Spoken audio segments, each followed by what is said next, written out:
Spire, I've called it, for that's the image I kept in mind as I wrote the book that would link here. A soaring rock and crystal spire rising out of dense clouds like the watchtower of some gem-studded castle.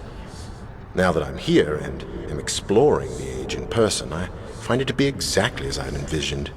Beautiful, yet so very deceptive.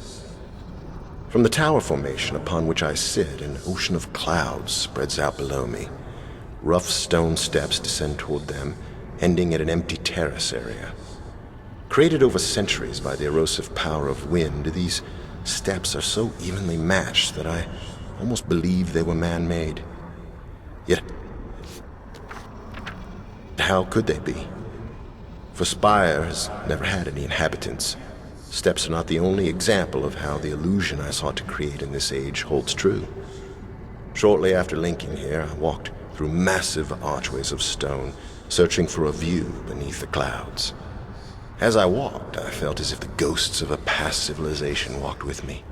This feeling was only enhanced by the beautiful harmonic sounds heard everywhere I went. I would have liked to determine the source of these sounds, simply for my own edification, but other concerns must take precedence. Having found the flora caverns and assured myself of Spire's ability to support human life, I'm at last ready to leave. I even feel more comfortable with my decision to use this age as a prison world if I must. Yet I am sad to leave it too. There is still so much I could learn about the art simply by spending more time here, comparing the age with my original intentions for it. Unfortunately, once I link away, dropping my Myst book into the clouds as I leave, I know I will never be back. And I truly must go, for I still have another prison age to investigate.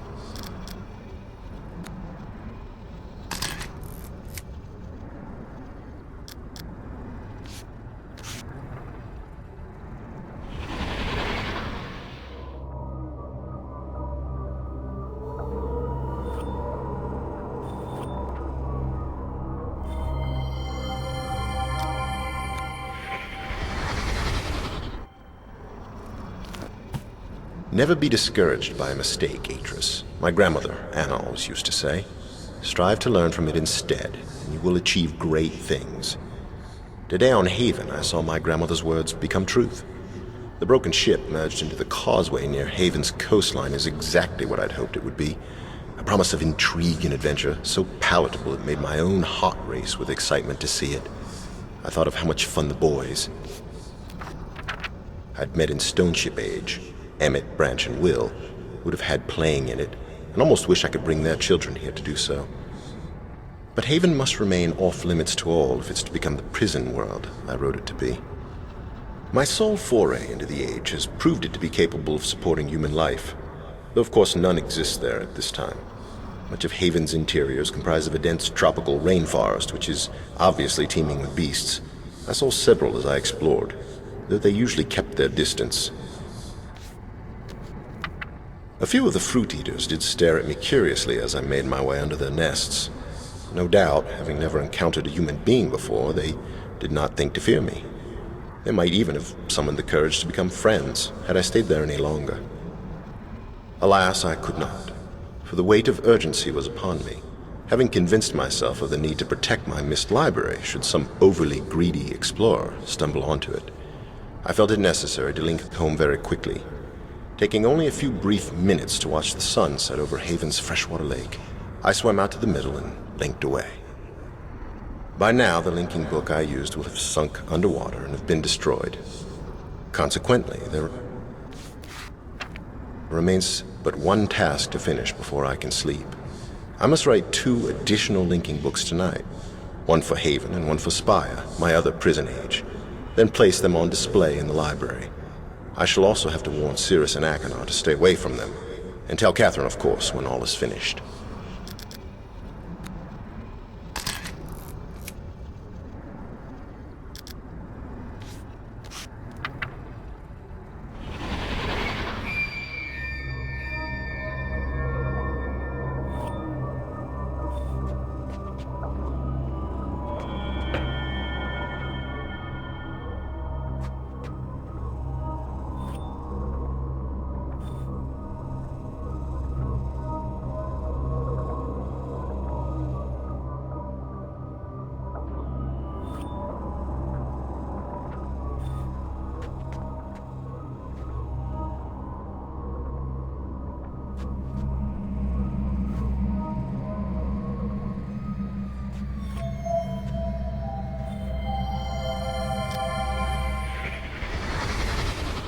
That was such a good day. I wish so many things, Atris. Tell me again we did the right thing.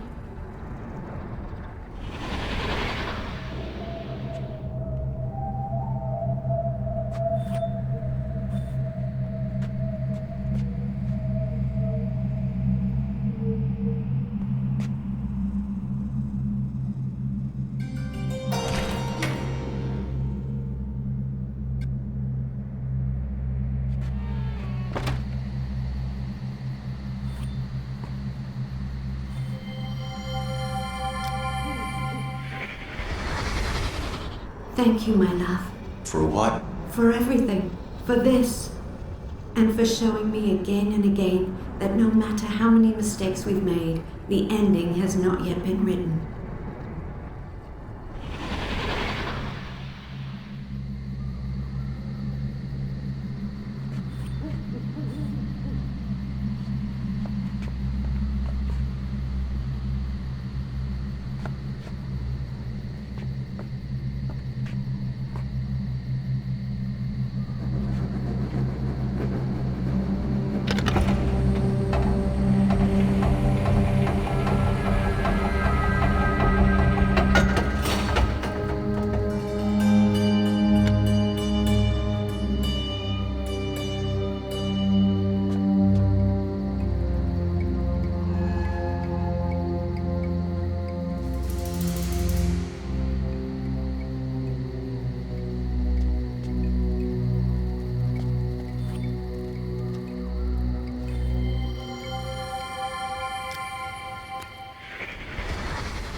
A bit more of a curve.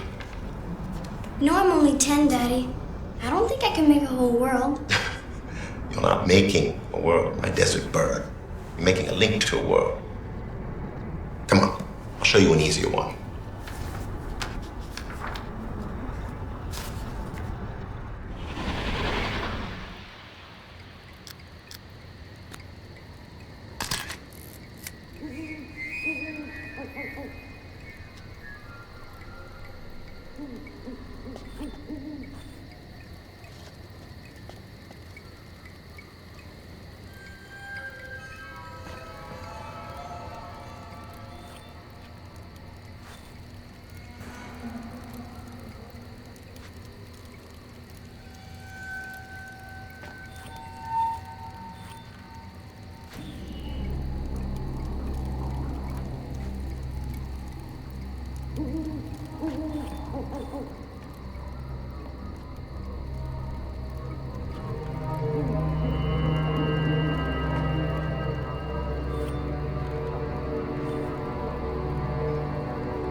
You don't make this meal very often, do you, Daddy?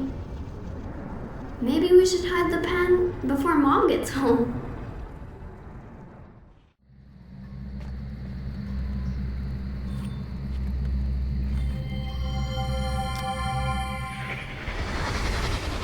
If he's thinking ahead, he'll see the trap I've set and leave my queen alone. But if he's not, I may just win this game in 2 moves.